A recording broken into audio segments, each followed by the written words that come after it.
Je vais vous dire ce que vous pouvez actionner au point de vue technique vocale, donc physiquement, pour avoir une voix qui chante plus fort, qui résonne plus, qui a un volume supérieur.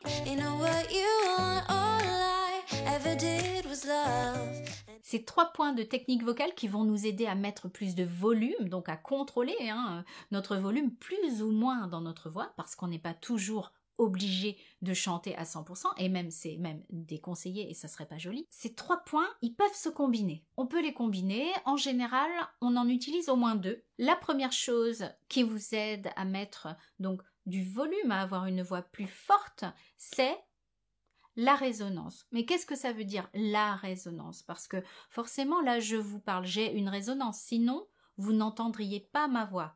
Ma voix résonne grâce à ma bouche, à la cavité orale. Elle pourrait aussi résonner aussi au niveau nasal, mais je ne parle pas comme ça, donc on va éviter la nasalité dans le chant. Ça ne veut pas dire que des fois, on n'utilise pas le haut du pharynx pour placer notre son. Par contre, par rapport à la résonance orale, c'est très différent de parler comme ça ou de parler comme ça. Quand vous chantez, si vous chantez comme ça, Happy birthday to you. Je vais chanter avec exactement la même pression d'air.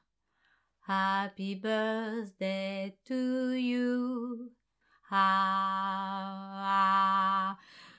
La différence, c'est que en ouvrant, donc en utilisant cette articulation, l'articulateur là de la mâchoire, j'ai fait plus d'espace dans ma bouche.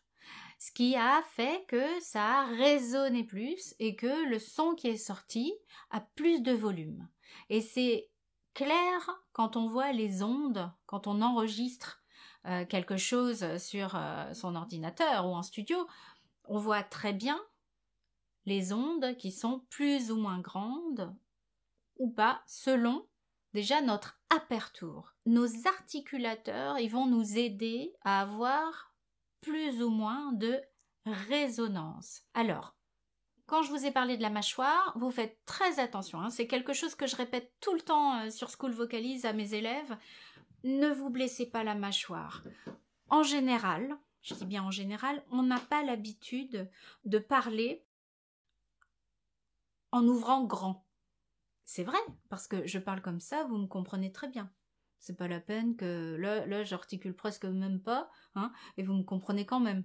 On est d'accord. Maintenant, si on veut enrichir notre son, faire des vrais A et avoir plus de résonance, on va effectivement utiliser cette articulation-là, donc la mâchoire A. Attention à ne pas vous faire mal. J'ai déjà peut-être raconté sur YouTube, je ne sais plus. En tout cas, certains de mes élèves le savent. Moi, on me disait articule. Donc, je chantais en faisant des grandes mimiques comme ça. Je me suis blessée à la mâchoire. J'ai eu une arthrose de la mâchoire. Une arthrose, c'est que vous vous retrouvez avec l'articulation qui est bloquée, avec ici une inflammation qui va jusque dans l'oreille. Ça fait très très mal et on peut plus ouvrir, on peut plus rien faire. Donc, je mangeais à la paille. N'en arrivez pas là. Ça veut dire que quand vous allez vous chanter, si vous chantez devant un miroir, ce qui est très bien, c'est un très bon exercice, pour voir si on chante en desserrant les dents. Pensez juste, je desserre les dents, je chante pas comme ça. Ah, ah, ah, ah, ah, ah. Ça donne pas du tout la même chose. Un tout petit peu d'espace déjà. On commence par là. On va pas chercher à tout de suite faire des grands A à la Grace Jones avec A comme ça, parce que il faut que ici ça se mette en place et que si on le fait trop brusquement, c'est pas bon pour ne pas vous blesser, pour ne pas faire tout le temps ouverture, fermeture de la mâchoire, en tout cas le moins possible. On peut s'aider et on doit même s'aider de la langue, qui est un autre articulateur qu'on peut utiliser. Cet articulateur-là, c'est-à-dire la langue, à la fois peut boucher notre conduit, si je fais maintenant, et que je garde la langue levée, au lieu de maintenant, vous entendez, ça fait un truc nasal en plus, si on garde la langue levée, De temps en temps, j'ai des élèves qui font ça. Je l'entends tout de suite quand la langue, elle est levée. Donc, si vous vous regardez en train de chanter ou si vous vous filmez, hein, vous pouvez vous filmer aussi en train de chanter, vous allez voir ça, si jamais la langue, elle est levée. Et ça fait un drôle de son, ça fait un son très spécial. Donc, votre langue, elle doit être le plus possible à plat, mais sans tension, sans... Elle ne doit pas ici appuyer, hein. Donc, c'est A, bouche B, A. Et par contre, pour aider l'articulation et pour bien former les petites consonnes, elle doit être mobile très rapidement. La. Donc tout ça, vous allez l'apprendre hein, dans vos cours de chant. Vous allez pratiquer. Si vous entendez un son bizarre qui fait ah, vous allez tout de suite l'entendre maintenant que je vous l'ai pointé hein, et que vous savez que non, la langue, elle doit pas rester relevée comme ça. Pourquoi Et quelle est la raison? On ne sait pas.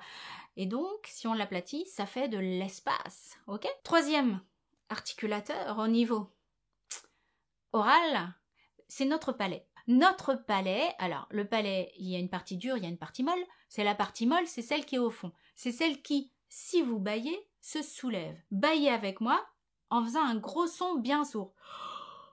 Oh!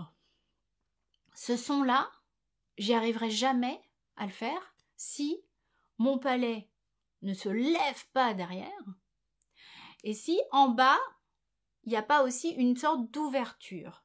Alors quand on bâille et qu'on fait ce son-là, on est au max, c'est-à-dire c'est vraiment, on fait comme un étirement à la fois du palais, à la fois en bas, ici au niveau de la racine de la langue. On ne veut pas chanter comme ça, on est d'accord. Oh, Champs-Élysées. Non, on veut pas chanter comme ça.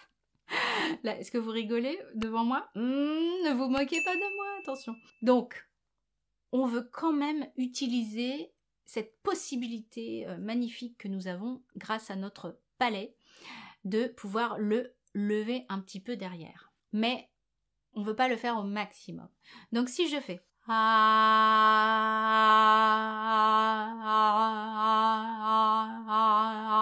là, je joue avec mon palais mou. Je le monte, je le descends, je le monte, je le descends, je le monte, je le descends. Un réflexe que vous allez avoir, c'est que quand vous allez, au fur et à mesure, réussir à faire tout ça, parce que là, on n'en est qu'au premier point, vous vous rendez compte hein, par rapport au volume.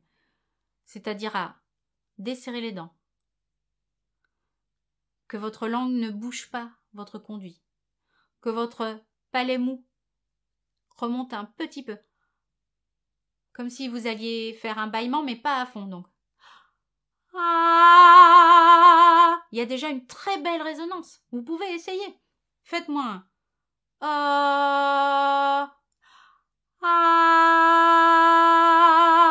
Ma voix, là, dans la pièce, elle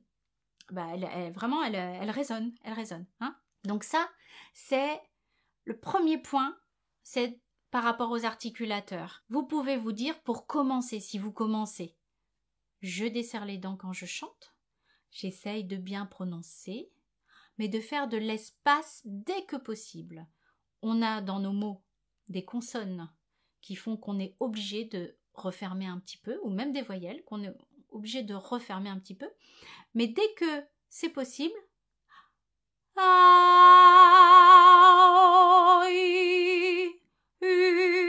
on garde une belle aperture, l'ouverture, grâce à la mâchoire, donc les dents desserrées.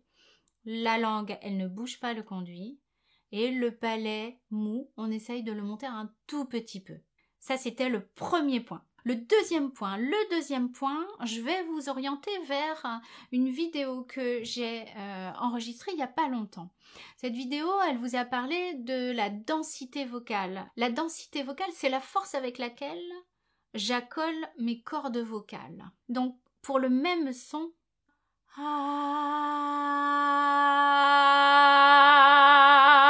je peux varier mon volume.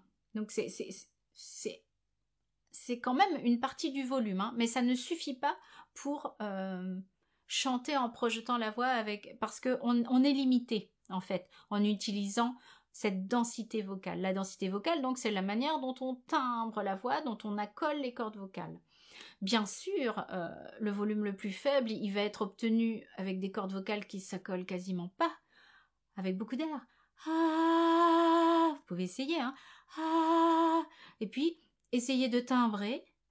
Ah, et de timbrer de plus en plus, de plus en plus. Attention, on a une limite. Cette limite-là met beaucoup de pression sur les cordes vocales. Les muscles font que ça s'accole à fond. Et donc, il y a moins de place pour l'air pour passer. Donc, il y a beaucoup de pression sur ces petites cordes vocales. Donc, il faut faire attention. On doit utiliser la manière de timbrer notre voix dans notre chant. Mais, c'est à un moment donné, c'est pas ça qui va faire qu'on va avoir plus de volume. C'est pour ça que souvent, quand on pousse, donc on envoie de l'air,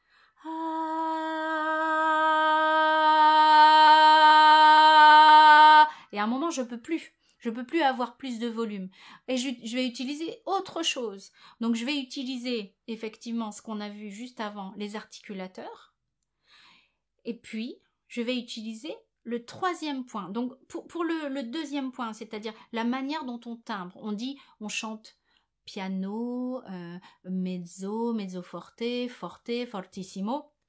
Donc c'est vraiment cette histoire de j'accole ou j'accole pas mes cordes vocales, hein, et donc est-ce que je timbre ou pas.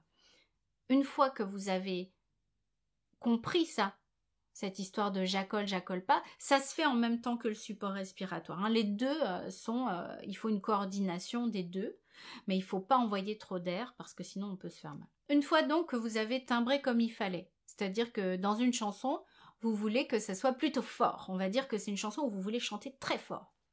Donc vous allez accoler vos cordes vocales assez fortement, donc attention, et à un moment vous êtes limité mais vous trouvez que c'est pas assez fort. Le troisième point, c'est ce que on appelle le twang. On peut appeler ça différemment, mais c'est au niveau de l'épiglotte, le resserrement. Si vous prenez une trompette comme ça, hein, donc au début le conduit il est petit et vers la fin ça s'ouvre. Je regarde ma main pour voir si l'angle est bon et que vous voyez ce que je veux dire. Au début, là où il y a l'embouchure, hein, c'est serré, là où nous on met notre bouche pour faire la trompette ou pour jouer de la trompette ou du saxophone. C'est ce qui fait que le son des instruments avant est hyper fort. Il claque. Si on se met l'oreille à côté de la sortie, on va se ruiner les oreilles. Donc ne faites pas ça. Et c'est ce qu'on fait avec notre voix. Notre voix, c'est un instrument avant aussi, hein. Oui, il a des cordes vocales, mais on peut pas dire que c'est un instrument à cordes parce qu'il y en a que deux et que c'est un instrument à vent, vraiment, vraiment, vraiment. Donc, l'embouchure, nous aussi, on peut faire ça, sauf qu'on le voit pas. Et c'est compliqué. C'est ce qu'on appelle le twang. Donc, je vais vous proposer d'aller vers un article complet que j'ai rédigé sur mon site où il y a plus que la vidéo. Donc, je mettrai le lien sous cette vidéo-là. Mais je vais vous montrer maintenant ce que ça fait. Donc, disons que je fais toujours mon fameux A. Ah, là, je timbre pas. Ah, là, je timbre. Maintenant, je vais aussi utiliser mes articulateurs. Ah, ah. Donc, j'ai ouvert, ça fait une belle résonance. Mais maintenant, pour qu'il y ait de la puissance, je vais aussi resserrer le bas du conduit de mon épiglotte. Donc, ah. Et c'est ça qui fait que je vais avoir de la puissance et du volume sans mettre plus d'air. Parce que j'ai juste, en fait, resserré ce conduit. C'est un son spécial, mais souvenez-vous que ce son-là, donc le twang, il peut se doser. On n'est pas obligé d'aller à fond dans le resserrement. On peut y aller moins fort. Hein. Si maintenant, je vous montre une phrase chantée sans ces 3 points et une phrase chantée en mettant ces 3 points de technique vocale. Première façon, donc, on ne met pas ces 3 points. You'd better stop. You'd better stop. Mes cordes vocales sont pas accolées. Donc il y a beaucoup d'air. Donc je timbre pas. C'était pas très ouvert sur le stop. Donc il n'y a pas beaucoup de résonance. Et j'ai pas mis de twang du tout. Maintenant je vais mettre les 3. You'd better stop. Donc ça fait un son spécial, mais c'est plus puissant. Et ça me demande pas beaucoup d'efforts. Ça me demande pas beaucoup d'efforts. Par contre, ça me demande bien sûr de savoir utiliser ici et de savoir quel son j'ai décidé d'avoir. Parce que je pourrais très bien chanter Stop de Sam Brown. You'd better stop. En faire une version bossa, quelque chose de très doux, une petite version ballade. Mais si je veux chanter la chanson avec la puissance qu'a Sam Brown quand elle chante, eh ben, je vais utiliser ces 3 points. Dites-moi dans les commentaires si vous avez compris ces 3 points, si vous allez commencer à faire attention à certaines choses. Prenez bien soin de votre voix, n'y allez pas trop vite, trop fort. Je sais que vous êtes enthousiaste, je sais que vous avez envie de mieux chanter, mais il faut prendre soin de votre corps. Votre corps, il y a des mouvements auxquels il n'est pas habitué, ça va se faire avec le temps, tranquillement, il y a des choses qui vont s'installer et surtout n'oubliez pas, amusez-vous. Si vous avez aimé ces conseils de volume vocal, mettez-moi un petit pouce pour encourager la chaîne, merci beaucoup pour vos petits pouces levés et je vous dis à très bientôt pour une prochaine vidéo.